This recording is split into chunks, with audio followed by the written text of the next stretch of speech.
I just put these in a few weeks ago. These look like mustard greens, but I put in kale and mustard greens right here in this little section, and then over here I also put in some more.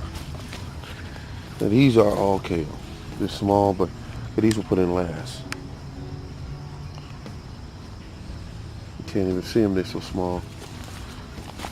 And then we go over here to my compost pile. Look at that. That's how I keep everything going. That and also the wood chips. These are my worm bins. I gotta cover these up a little better. We had that storm last night. They might be full of water. I'm gonna check them. Okay, and I'm gonna buy more and add on as I need them. The compost is gonna be used for my garden later. Morning garden show. As soon as I take a shot here, there's another compost pile. I had hundreds of pounds of leaves delivered here, and now they're pretty much gone.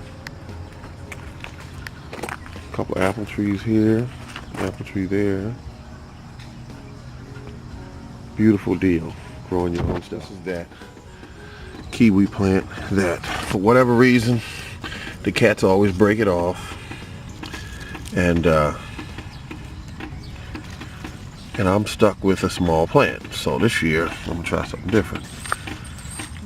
I see a lot of this soil is pretty good, loose. That's what it likes.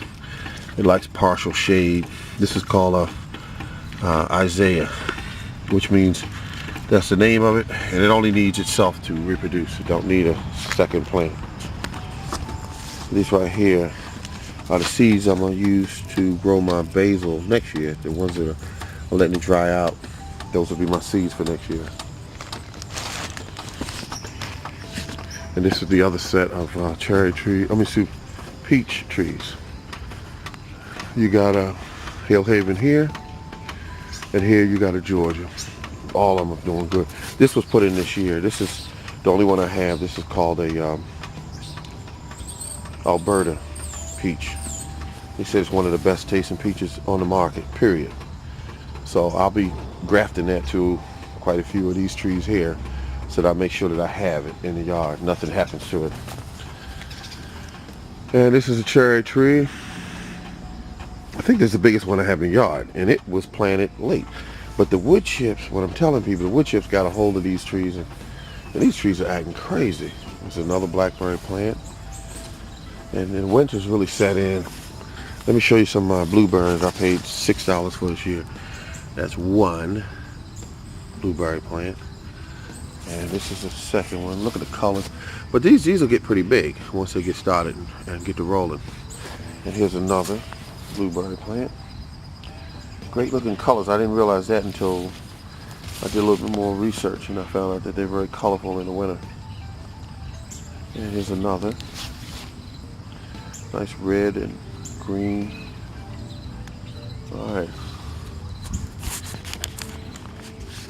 Hello, I'm back in the yard after 2-3 days of rain.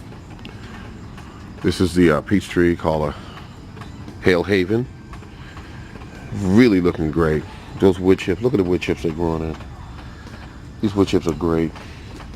I'm going to get a lot of these weeds out of the way, but right now, nothing but wood down at the base of that tree. This is a dwarf tree. Look at the thickness around that ankle of that tree. The trunk.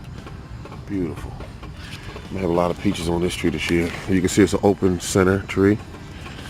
And these have been emptied out. The rain barrels. You can see the modification I made here. That's a modification. This side will be when I want to get something in a little bucket. It's about 7-8 inches from the ground. This one here will be for a pump. It's going to be a water pump that will pump a hose maybe 100 or 150 feet away. And these two drums will supply the water. I was thinking about putting a clear piece of PVC straight up in the center here where I can see what's in the container. But I'm not going to do that because the whole system's working well. I'm not going to mess with it. I am not going to touch it. This is cutting off of a blueberry plant. Another 2 years from there, excuse me, a blackberry. I'll be getting berries off of it in another few months or maybe another year. Still young, the plant's still very young. Box. Well, this is when I first started out. I wanted to do raised beds, and I gave that up because the wood chips is just much better. I put compost in here, and I put compost in that box. Look at all the onions in that box. Look at the onions in that box. That is absolutely incredible. Let's go over here. Now, in these boxes are shallot and garlic. Couple onions, but mostly shallot and garlic. And then we got, these are dying back. You can see all the mold building up on the leaves.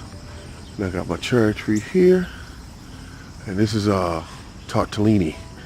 And they say these tortellinis are great cherries, so they don't even need a cross-pollinate. This right here is a Bing, and that's a Bing. I got 7 cherry trees altogether. Got 10 apple trees.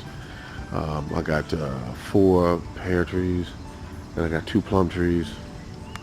Let's keep it rolling. These are some of the collard greens. These look kind of had bugs attack them, but they're still good.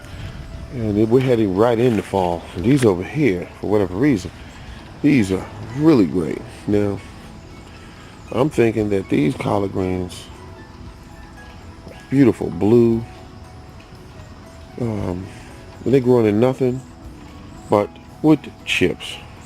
That's it. That's it. That's all they're growing in is wood chips. And they're deep, lush. And look at that. I'm just staying back a little bit. These really like the cold weather. Let me show you this tree here. Look at that tree there. Look how tall it is. This is a Dutch pear tree. And it's growing, and look at all the wood chips I got around it. I think it's about 4 or 5 inches deep. And that's what the tree started growing when I put that in. This one here has got the same treatment now. I'll be honest. I don't know why it's not taking off like the other one did. I don't know. But it's still green, so that's a plus.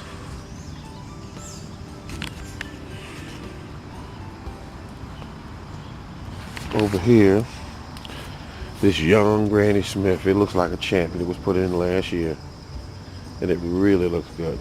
Strong, trunk is straight. I tied it to this at first, but it doesn't need it anymore. Sometimes you can make a tree very weak when you keep tying it up. It doesn't learn how to support itself. This tree, the scion died, and so I'm going to graft one onto it, because that's whatever this is going to produce. I have no idea. Wait a minute. This tree will grow full size. Well, I better keep an eye on this tree, because this will grow full size, because the scion's dead. So it's going to grow whatever the parent plant was. That will be watched closely. Go over here with these grapevines. These going to be my pride and joys over here. Look at this.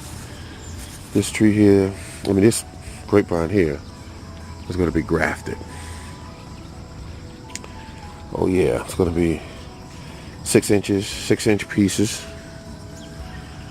And I'm going to use it to produce others like itself. I'm going to stagnate it because, let's see, I'm going to do one here and one here. There's one there, so I'm going to put one right next to it. And then we'll do another one there, so stagnate it. One there, one here, and one there. This is going to be most